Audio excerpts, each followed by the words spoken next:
Leslie. Good evening. Hi, Jay. What's new? Oh, so I had the interview thing. This was just after you had a phone call first, right?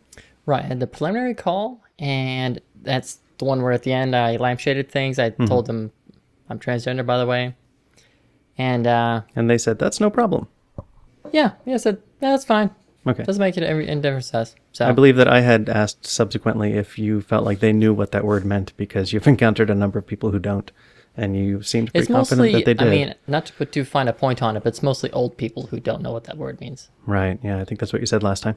Right. Yeah, so I had the in-person one, well, sort of a lunch interview.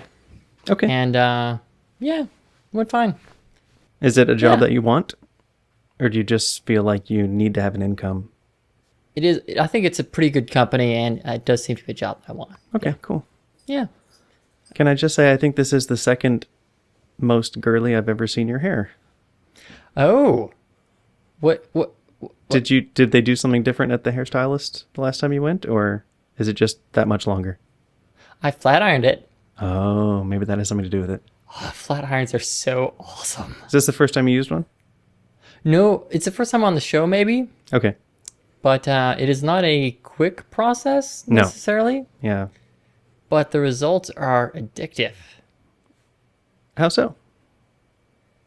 Because even a troll can look hot with a flat iron. What is it that makes you like your appearance more? Well, it's a perpetual grass is greener thing. So my hair is naturally wavy, which annoys me. And so I like it to be straighter so that it can, Okay. I could style it better. And Right. Okay. yeah. Well, just be happy that it obeys gravity. You're better off than some of us are. Yeah. I would have an afro if my hair was any longer. Jay with an afro. It's not good. Okay. I could show you some pictures from high school. Yeah. All right. So I got my ears pierced. That's awesome. I know. Yay. You were talking a while ago about whether you were going to have loops or dingly danglies or some third right. kind. And I mean, for the time being, I only have studs, so it's kind of boring. And I've got. Well, you've probably given some more thought to the kind you want, though. I wouldn't be surprised if you had already bought some that you're going to replace the studs with. No, I mean, if I had an income, maybe. But and granted, earrings, especially costume jewelry and the like, are not terribly expensive. But Right. nonetheless, I figure I'll come to that when I come to it. Okay. But I'm kind of leaning toward hoops. Or I keep wanting to say loops because that's what they are to me. But common linguistics are toward hoops. Yeah, so I I'm think trying so. to Hoop rejigger earrings, my brain. What for that. have you determined to be a reasonable diameter? 1.68 inches. Are you just messing with me? Only slightly, actually. Well, because, I mean, I never put much stock into it, but there was the old feeling when I was growing up that the bigger the hoop, the more promiscuous the girl. Well, that's bullshit. Yeah, well, I know. Yeah, okay. But I'm sure that you encountered something like that when you were thinking about I what mean, kind of I was hoops to asking get. a few friends about it on Twitter, and some of them sort of said that in jest, but Okay. yeah. Interesting. But so you were asking though about about the diameter, right? So there is some theory around. Well, as you may be aware, if you have sunglasses, there are certain styles that fit different styles of faces better. Okay. Yeah. If you're curious at all, roughly you want one that's the opposite of your face. So if you have a round face, you want square sunglasses. Ooh. And if you have a squared off face, you want rounded sunglasses. Interesting. That's the very basics of the rule of thumb. That was sunglasses. And then, so earrings are, I was thinking, well, there surely are some rules that are analogous, I guess. Oh, sure. Yeah. And so I checked online, and there are some sites that say if you have this face shape, do this, and this face shape, do this. The tough part is that I'm not exactly certain which face shape I have. Well, it's rounder than mine.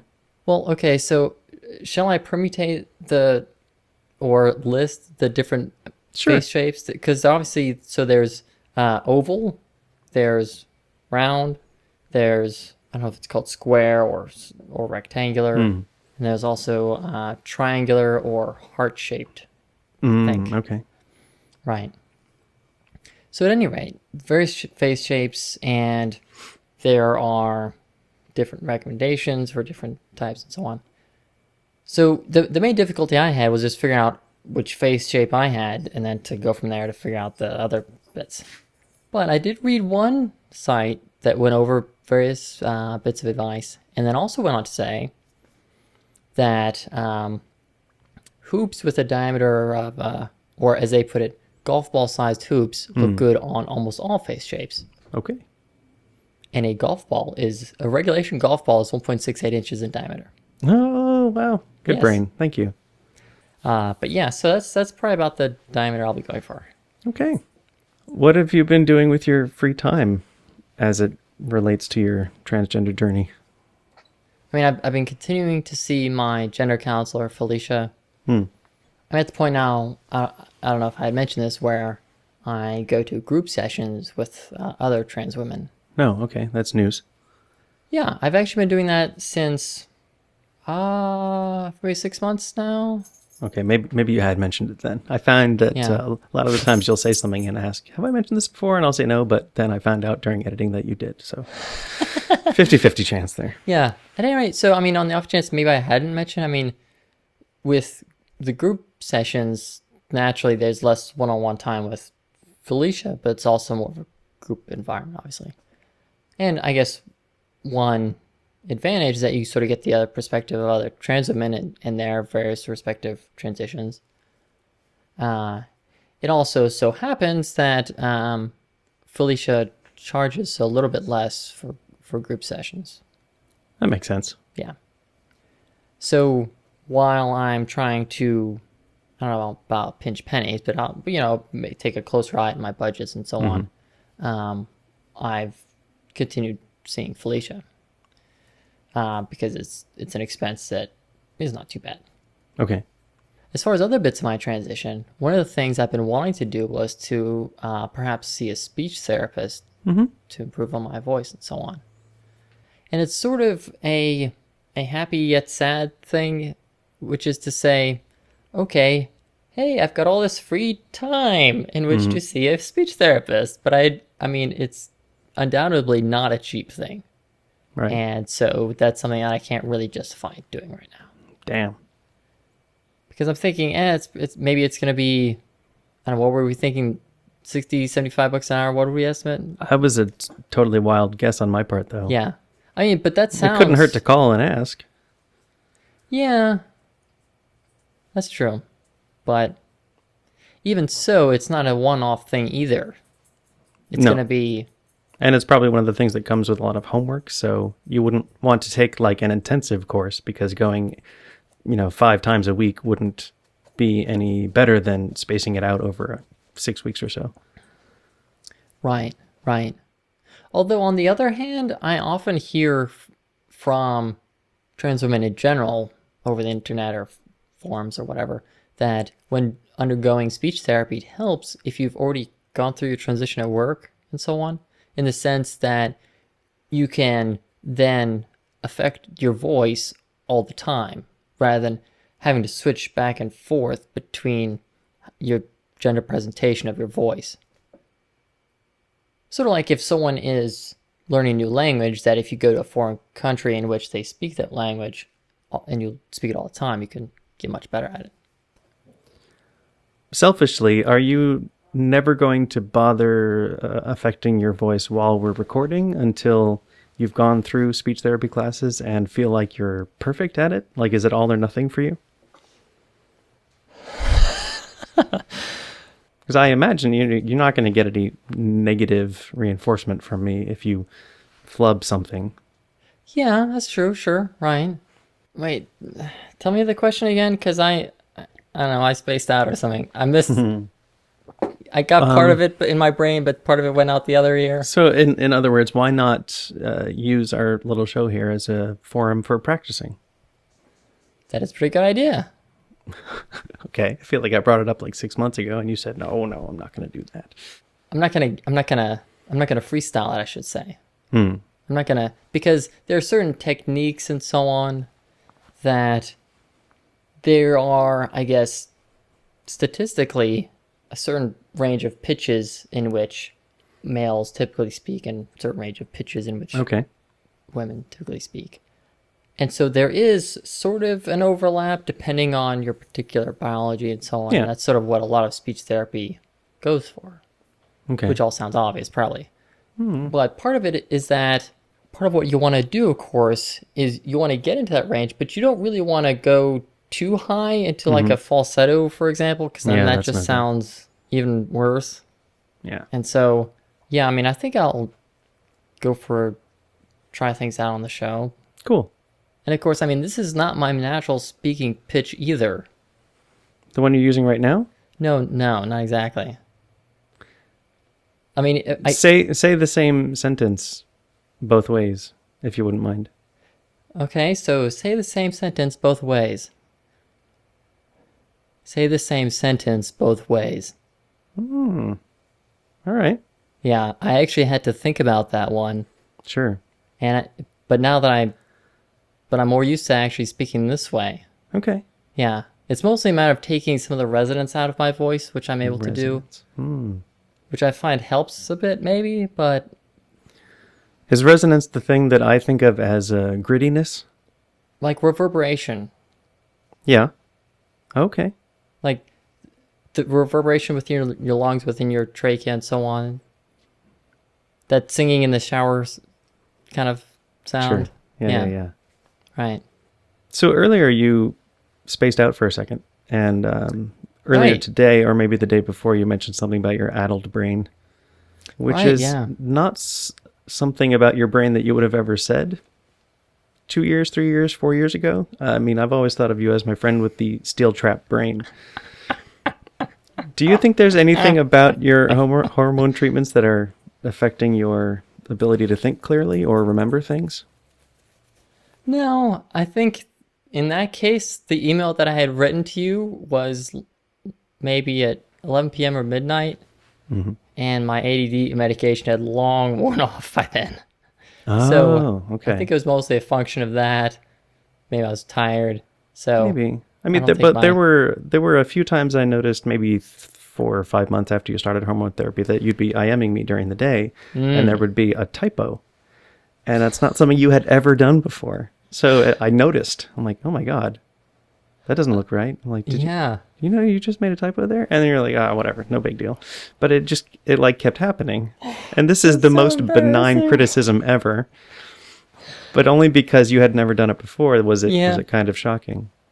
I think So- maybe I was, I don't know, nervous is not really the right term, or anxious or jumpy or just on edge or whatever from the transition and so on. All right. Yeah. Okay. But my brain's pretty much been working okay. Yeah. As Good. far as I know. Right. Speaking of gender therapy, there was a time back, I think during Thanksgiving, maybe it also happened over Christmas, winter family time, where your parents seemed to think that Felicia was a bad influence on you. I don't know if I'd use the term bad influence. Well, you wouldn't, because you don't think that she is, but I think your parents think she's a bad influence. Well, I'm not sure I'd use that phrase my parents. He said, well, because in bad influence, I think of like, your daughter is dating Fonzie or something, and he has the stereotypes and bad influence stuff going on. I mean, Okay. Fonzie's of course cool, but the bad influence. Am I making any sense? It's not that they think Felicia is malicious. Okay. Or anything of the sort. They seem to think that she's maybe entrancing me or tricking me or what have you. Are you asking in allusion to the tweet I had the other day around this? So my dad says, will you be continuing to see Felicia?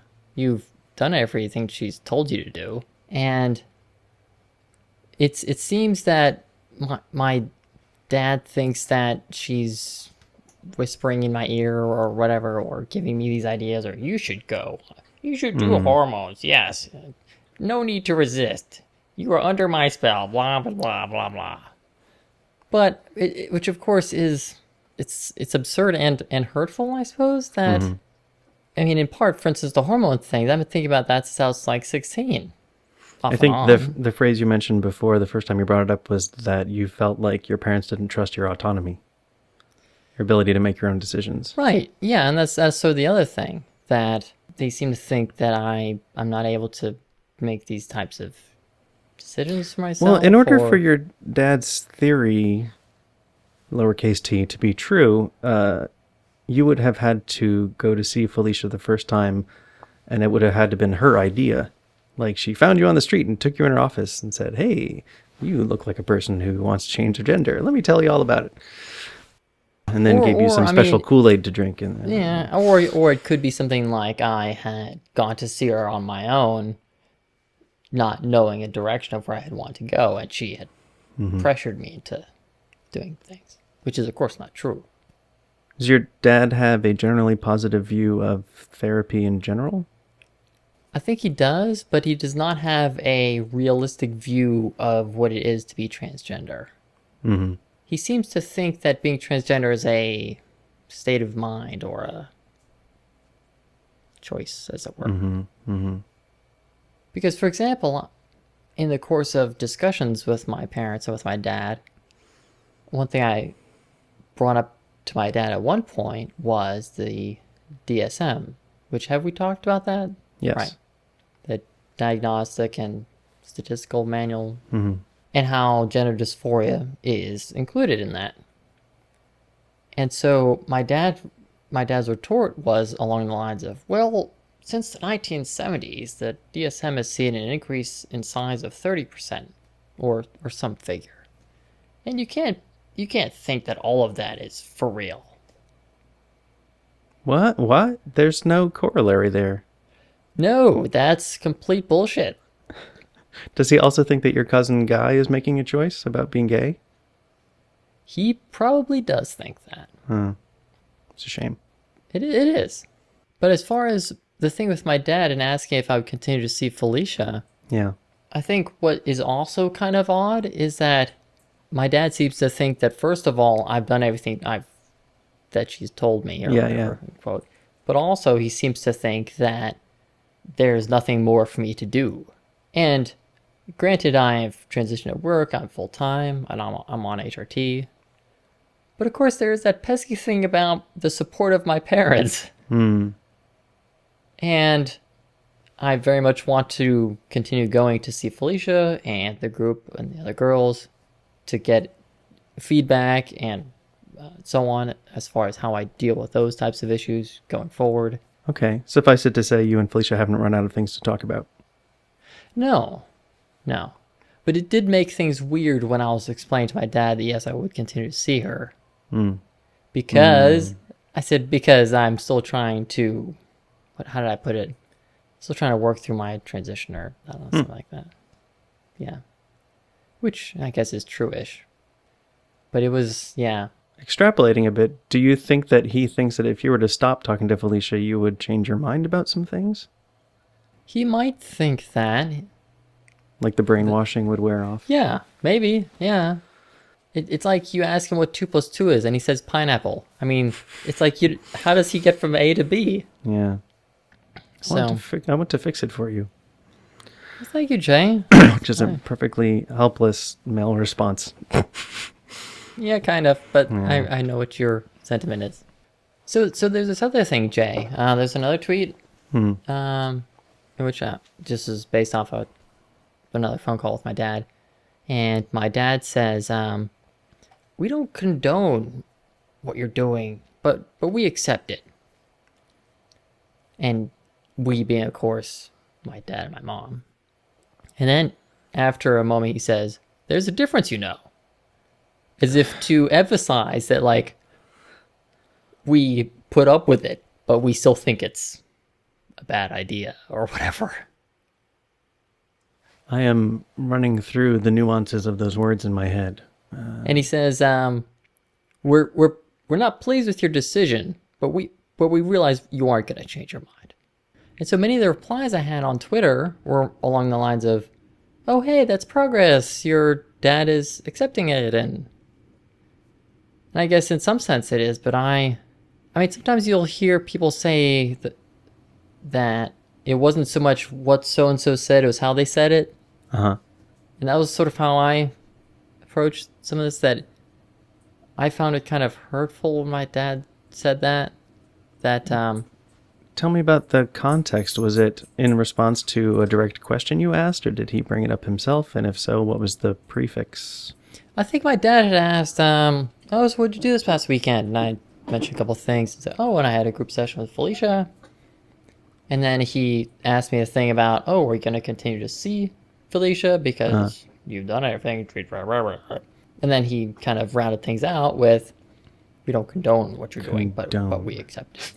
Yeah. What do you think he meant by condone? Well, I would not be surprised if my dad feels that it's a sin to be transgender. A sin? Oh, the Catholic. Well, he's Catholic. I mean, I'm not, but right.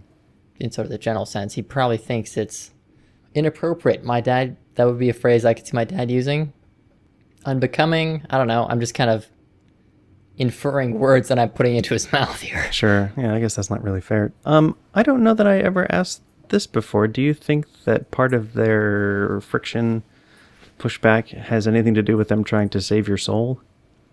No, I doubt it. I mean, my family is religious-ish. I mean, they'll go to services a couple times a month, and my dad believes in God and so on, but they're not judgmental about religion. Okay.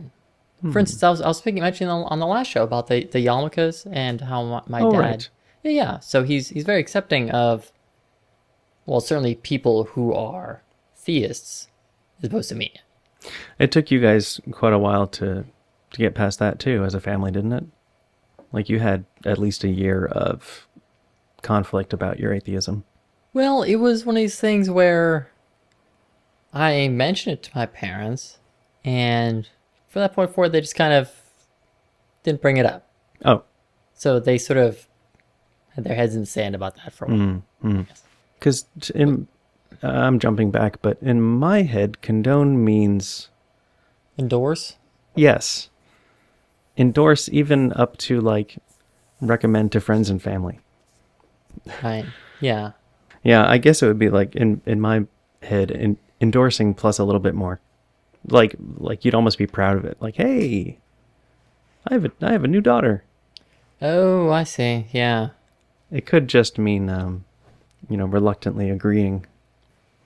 Their body language and so on around Thanksgiving and around winter family time kind of conveyed to me that they had, I don't know if accept is even. What kind of body language are we talking about? Like crossed arms, furrowed brows? It was almost a lack of body language. It was that they would talk to me just like I was the same person I was 10 years ago, or at least presenting as the same person as I was 10 years ago. And so they would not have a furrowed brow. They would not be criticizing my clothes.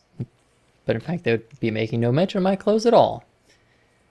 Nor would they be mentioning my right name or my right pronouns or anything. Okay, well, like that. name and pronouns aside, because I Yes. totally understand that. Yeah. Were you hoping for compliments on your more feminine clothes? Were you hoping for, hey, awesome toenails? Did you want like extra hugs? Or because personality-wise, would you say that you're still roughly the same but with a different gender? In terms of liking compliments? Who doesn't like No, in terms of liking nice web design or the TV show The Shield or fun cars or, because you have all the same memories. You haven't been reinvented as a whole, as a person. Yeah, yeah. So when you say that they would treat you the same way that you used to be treated, Right. like I could think that it might be much worse. If they were to all of a sudden have totally different conversations with you because they thought you were a totally different person. Oh, I see. No, they seem to think that I'm cross-dressing or among other guesses into their psyche. And so they treat me as if I have not changed at all, I guess. Do you think that it would be helpful at all if you were to say to your dad that Felicia made a recommendation that you didn't follow up on? Does Felicia make recommendations, or does she just give you a sounding board and, lots of... She'll offer ideas like, here are some options you could try. Okay. Usually in response to, do you have any ideas about such and how you could handle this or what have you? Do you think your dad would be more comfortable or more understanding if Felicia had made a suggestion or given you some options that you didn't follow up on? To prove that you were not in her thrall.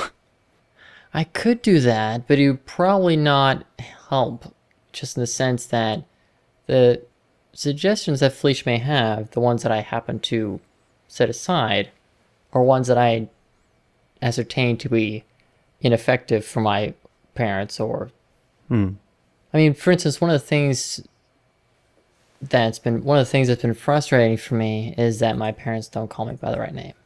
Yeah. And so I've asked Felicia about it, and of course she's never met my parents, so she is kind of going off of a more general case. But she mentioned that when I'm around them, if they call me by the wrong name, I could, for example, not respond to that name. Right. And I think I recommended the same thing at one point. It could be, yeah. But it's clearly passive-aggressive, which I got the impression you wanted to avoid being. Right, yeah. And it's the type of thing where the effectiveness of that technique may depend on how close someone is to becoming an ally. That if someone is supportive and wants to use the right name for me, that if they by mistake call me by the wrong name and I don't respond, then that may just trigger in their head, oh, my bad, I called Ashley by the wrong name. But with my parents, it may just irk them. Do you get the feeling sometimes that in order for you to get to a more comfortable place with your parents, it has to get worse first?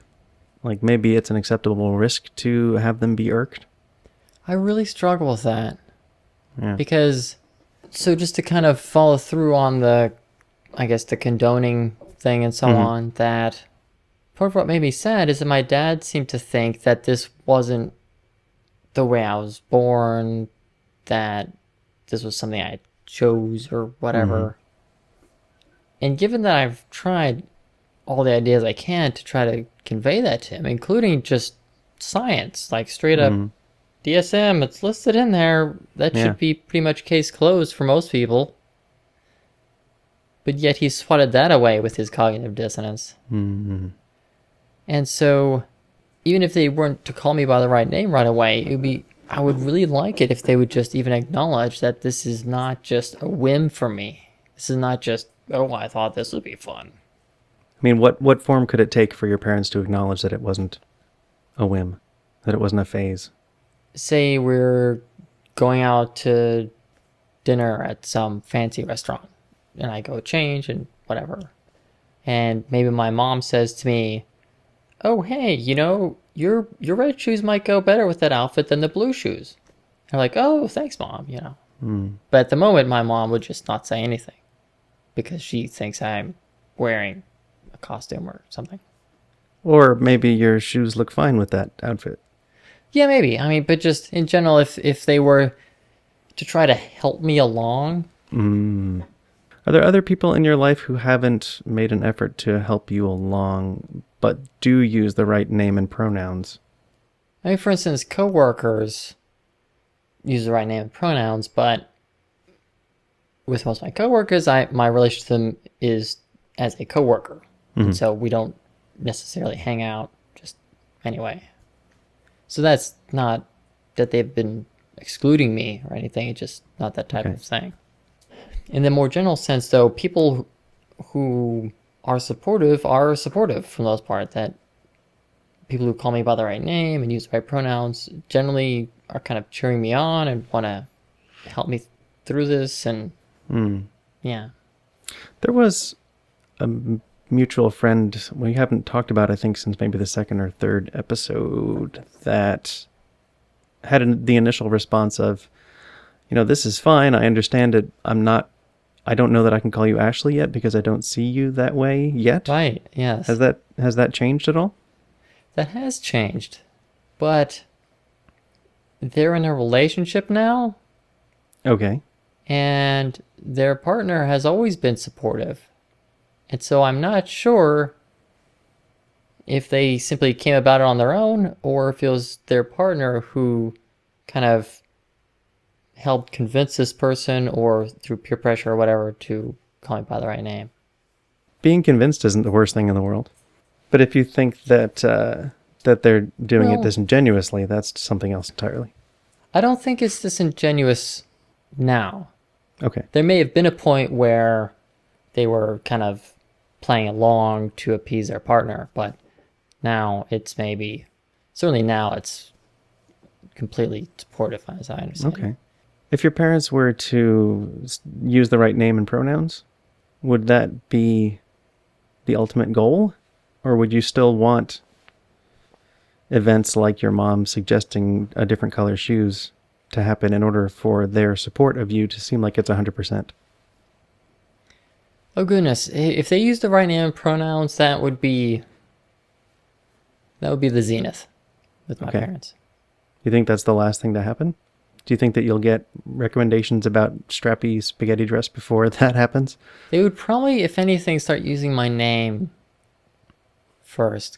Because that usually with people that seems to usually be the process. And not so much that other people haven't been supportive, but sometimes they're not aware of all the customs or they're just kind of catching on or whatever. Okay. But so maybe they would use my name first. Because for someone to use the right pronouns for me, that really is an acknowledgement of my gender. Mm-hmm. Because a name is a name to some extent. But to call me she really conveys that they accept me as my gender. What would it take to make you sort of flip out and raise your voice and say, God damn it, I'm a woman? If they were to ask me to change my clothes, I might do that. Yeah. Or if they were to ask me to undo what I've done. Yeah. Like if they were to ask me to have my friends call me by my birth name or something. That would not, I couldn't go along with that. But you don't think that the status quo as it is remaining for several more, months? Years? Would build up a pressure of metaphoric acid in your body and then you'll just freak out one day? I'm not one to lose my temper, so I can't say that I'm expecting that to happen at some point. But this is the first time I've gone through a transition, and so I can't really be sure.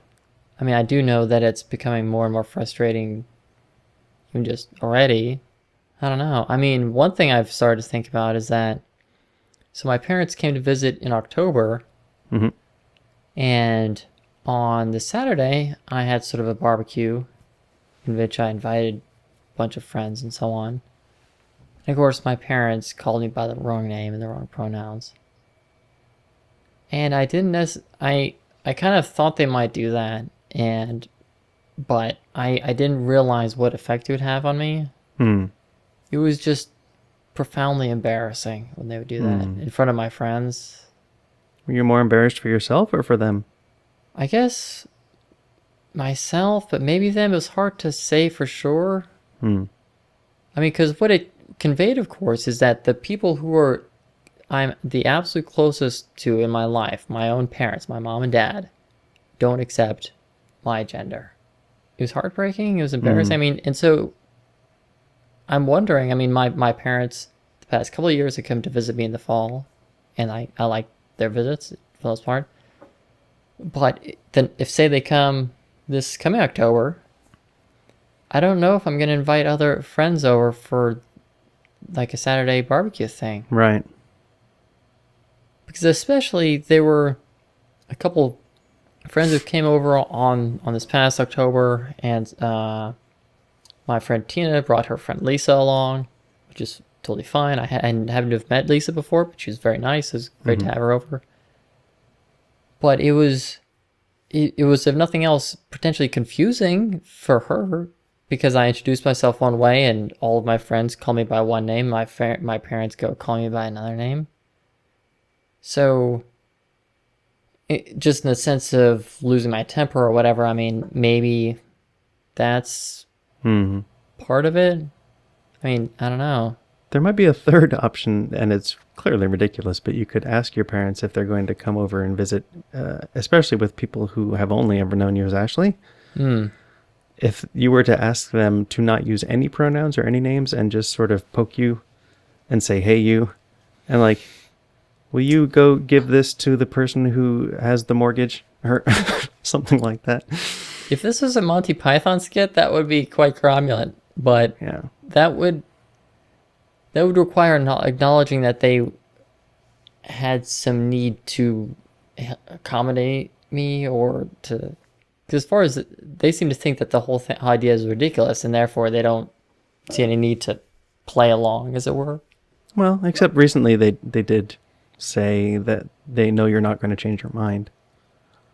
So I think that settles to rest the idea of them thinking that it's a phase.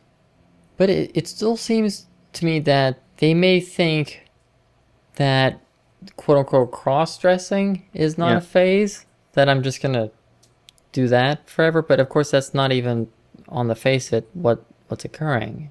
Yeah. They may accept that I wear different clothes than I did 5 years ago, but they don't seem to accept my gender.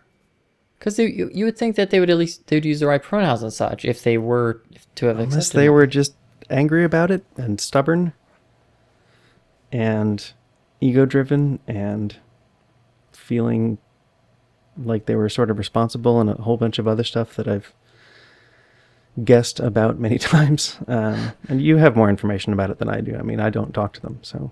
Right. I mean, yeah, I mean, those things may be true, but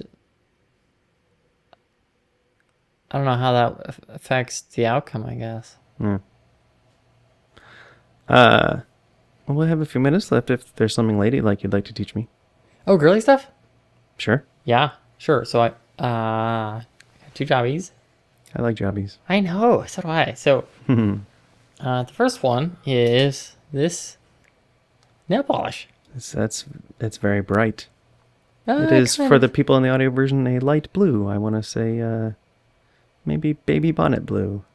Maybe kind of, yeah, it's sort of maybe a grayish, kind of shiny blue, yeah. Is it grayish? Oh, all right, well, it's my silly webcam. The white balance is unconfigurable, and so, but yeah, I actually picked out this nail polish because it very closely matches the color of one of my button downs, which I'm going to be wearing for my lunch Monday follow-up. Oh, the interview one. Okay, great. And this polish, do you want to guess the name of it? Or do I just tell you what it is? No, I don't want to guess. You tell me. Okay, this one is called Making Waves. And this one is from Piggy Polish. A piggy? Yes. That's cute. Yeah. And it says, goes on toes. Oh, you got a ring. I do have a ring. That's the first time I've seen that ring. Yeah. I got this ring in November, I think. Okay. Yeah. It says on the bottle, goes on toes? Yes.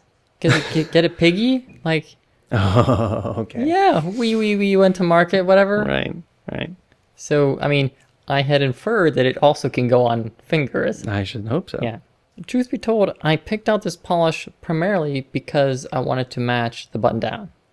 Okay. In fact, what I did was I had the top dry cleaned, and I took it with me to Ulta, and then just kind of compared it right up against the various nail polishes to try to get as close a match as I could.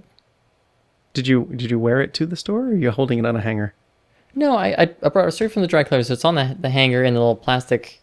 Was that plan A, or were you thinking, oh, I'll just take a picture of it with my cell phone? Oh no, that was pretty much plan A. Okay. Because I'm kind of a color nerd or whatever. I mean, I typically pay close attention to white balance and so on in my photographs, and I wouldn't have trusted the white balance on my phone. Okay. Because this is the kind of thing where if you get one that's a little too milky or a little too gray, you can just throw the whole thing off. Did you also research the lighting in the restaurant where you'll be having your interview? I did not, but I figured that any white balance shift within the store would be equally applied to both the shirt and the polish. Okay. All right. It's possible the overhead lighting at the table will be different from the little sconce on the wall. It could be using different Kelvin numbers. That is true. I don't know how that would have an effect on your Right. nails versus shirt, though. But at any rate, so yeah, piggy polish make waves. And so the thing is, I like most of my polishes, and this one is, I guess, fine. But it was a bit sheer for my tastes. It required, I think, 3 coats. Oh, Yeah. okay. So, I mean, I picked this because it happened to match very well with my button down, but You had to watch the extended edition of Lord of the Rings in order to apply it. oh, just wait till the second jobby. Okay. What's the second jobby? So, I want to talk about how you can cheat when applying your nail polish. All right. Yeah. So, I got a chart. Yay! Okay. Base coat, 20 minutes. First Yeah. coat, 20 minutes. Second coat and top coat, 30 to 45 minutes. Right, yeah. So this is like the way you're supposed to do nails, or at least the way I do it. This is sort of my gold standard, as it were. Okay. And then bed. Yeah, more or less. Or, I mean, because the 30 to 45 minutes, it's obviously like at least that much time. And so if you watch an extra episode of 30 Rock or whatever, that's fine. But yeah, you could go to bed at this point. So yeah, base coat, 20 minutes. First coat, 20 minutes. Second coat and top coat at the same time. Yeah.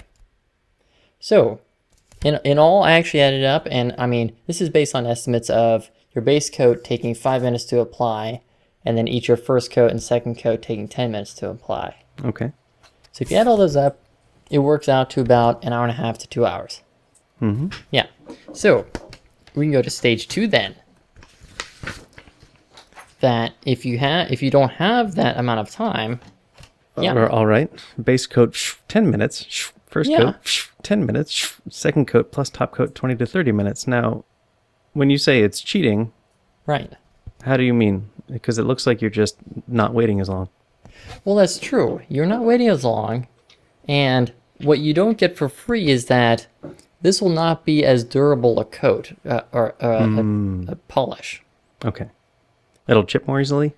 Yeah, the first one, yeah, that'll last me 4 or 5 days without chips. I mean, of course, it depends on what activities you're doing and so on. The second one will probably last, which would be this guy, probably last you a couple days. Wow, okay.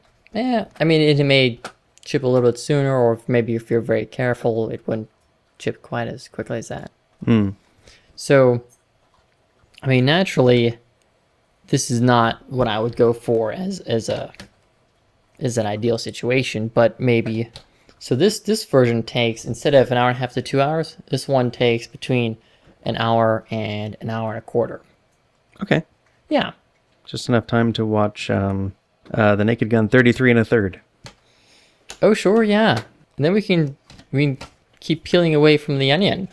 Okay. So then we got this version. Okay, it's phase C is base coat, 10 minutes, single coat and top coat, 20 to 30 minutes. Right. Wait time. Yeah. So this one in total takes maybe 45 minutes to an hour. All right. And you're only doing this one only calls for a single coat and top coat. So it means that if you have a sheer polish, Yeah. you may not get great coverage out of Okay. it. Or if you have a very dark color, you may not get very great coverage out of it. Why is it harder with a dark color? If you have a color that's, say, a beige or a lighter color, it's less noticeable if your nails start showing through because that's close to that color. But if you have, say, a black or a forest green or a navy blue, Okay. then those would require typically a good 2 coats, possibly 3 coats normally. And so that would probably not be suitable to this kind of cheating method Yeah. of just basically a single coat and top coat. This one's about 45 minutes to an hour, and what you'll notice as I'm going through these is that I always include the top coat. Yes. That's assuming that you're using a top coat like s01e18, like this guy, because Okay. that'll actually make it dry more quickly than it would without the top coat. So you're getting a net time savings by spending the quote-unquote time to apply this top coat. This version with the single coat and top coat, it's kind of, so I would say, problematic at best, because by adding the second coat, of course, it makes the color fill in better and so on. But it also just strengthens the finish you have on your nails. That by having, say, 2 coats or 3 coats, it's not as likely to chip. But if you have just the 1 coat, it can be quite thin and can chip even more easily. Am I right in thinking that all these different methods you actually practiced? I didn't do so on any scientific basis, like, oh, let's Mr. Wizard this and see how long it lasts. But it was out of necessity that Okay. maybe I've chipped the shit out of one of my nails and I'm going to a party this evening and I've only got an hour. Oh, I see. What steps can I cut out here? And then so base coat, single coat, plus top coat. All right. And so, I mean, that may last, I don't know, a day or two.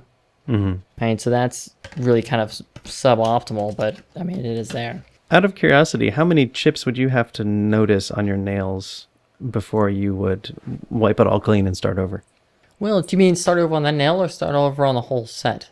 Okay, good follow-up. I didn't even consider doing just one nail. Yeah, because, oh, you remember the nail polish condom from last time? I do now. Yeah. Okay. So you have the option of doing... Is that what you do most of the time? You just do touch-ups? And you only change when you feel like changing the color? I will change my color every week as sort of a matter of course. Oftentimes it'll last about a week, and then I'm ready to change it, and it works out fine. Because, for example, if you're going for a job interview, you probably want your nails to be pretty much perfect. You want them to be looking real good. Or if you're going out for a date, or if you're going to a party with friends or whatever. But if you're going to, say, your job, which has a bunch of cisgender male persons who really don't care about your nails in the first place, then if it's a little bit chipped by Friday, then maybe you can make the judgment call, does that really matter to me? Yeah. Okay. Yeah. So typically, if my nails might develop small, tiny chips, and if I was just going to work, if that was the only activity I had, and assuming there were no women around the office, then maybe I wouldn't really put much effort into fixing it. But if I was going out with friends or something, then yeah, I may repaint the nails that are in bad shape. Okay. Yeah. And then so we have one last step then. Oh. Yeah. So this one is pretty simple. Single coat and top coat. Yeah. Wait 10 to 15 minutes. Right. Okay. And so assuming you take 10 minutes for this first coat, and you got this bit, you can get through this part in 20 to 25 minutes. And this one is going to be a really rubbish nail polish job. Okay. That this might last you a few hours at best. Wow. Yeah. So this when you're painting a nail, how many brush strokes per nail? I mean, obviously they're going to be different with bigger nails than smaller nails, but do you want to just pick like one of my average size fingers? Yeah, let's do your index finger. Do you try to do it all in one stroke? Oh, no. Well, here, I can just show you the width of the brush. That looks smaller than the one I saw the other day. Right, so here's this, and here's my nail. I don't know if this is picking up on the... Yeah, I can see it. But it extends once you apply pressure. It becomes wider. Yeah, but nonetheless, it is not It's not as wide as your nail. enough for any of my nails. I mean, even my pinky finger might require a couple. But I mean, it is also sort of like, well, it's like a coloring book, where you've got an outline and you can put your color inside the outline. And so if you've got your crayon and you go over a part more than once, then as long as you crayons aren't liquid though. No, but I mean, as long as you don't glop it on, Yeah. it's not going to be altogether bad. Okay. But I mean, but like a coloring book, typically what I will do is sort of color in the middle part and then use finer detail to get right around the edge of, closer to where the lines are, namely my Interesting. wrinkles in this case. Yeah. And then the orange stick. Yeah, orange sticks. I know. So, okay, so in this version then, where it's just the single coat and top coat, so this is no base coat, no second coat. Mm-hmm. So this has several problems inherent in it. Among them, that one of the things your base coat does is, of course, provide some strength to your nail polish. So you're not going to have that. It's going to be even easier to chip. Mm-hmm. As well, your base coat also serves as a buffer between the color in your nail polish and your nail. So you can sort of, depending on what color you're using, you can stain your nails if you're using a really dark color without a base coat. Oh, golly. And it's the kind of thing that if you use enough nail polish remover, maybe it'll come out, but it's usually best avoided if you can. Right. So this one, it's going to be a pretty rubbish nail polish job. It may last you a few hours, and like maybe if you go out to drinks with friends and you chip that one nail or whatever. And so, and then of course you got the 10 to 15 minutes, and even then at that it'll probably be dentable, as they say, where it may be dry to the touch, but the kind of thing where if you wrap your finger on a table, you'd be able to dent your polish. But anyway, so yeah, the 10 to 15 minutes, at that point you may be dry to the touch, but for instance, when you're getting your keys out of your purse and so on, you would still want to be extra careful because it could still be dentable. So of course, I still recommend the full jobby. Sure. Which is, okay, so maybe it's hour and a half to 2 hours, but it works pretty well for me.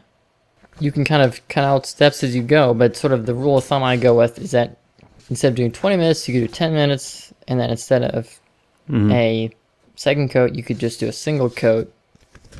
And to be clear, these are all shortcuts. This is not a way to magically make it take less time. I mean, right. The consequence, of course, is that it's not as durable and so on, and that if you have the time available, I, of course, recommend doing the full sequence because you really do get the best results that way. Well, thank you, darling. I have to go eat dinner, but I hope you have another good couple of weeks. I hope maybe you have a more positive call with your parents in the near future. I hope so. I really struggle with what else I can say to them. Right.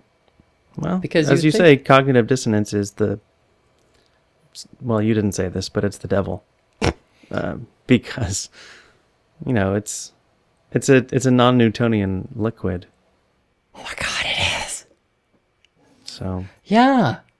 And yet, for instance, people who have strongly held core beliefs do sometimes change them. Mm-hmm.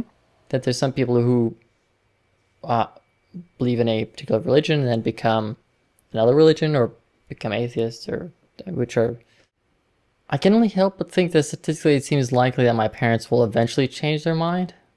Because 20 years from now, I can't really see them still being sticks in the mud about this.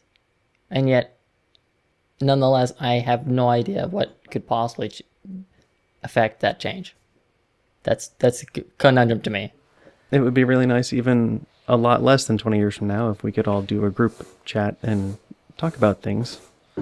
But it's going to be a while. Yeah, that would probably be a miracle if I believed in such things. Yeah. Thank you, darling. Bye. Good night, sweetie. Love you, Jay. Oh, I love you too. With a French accent.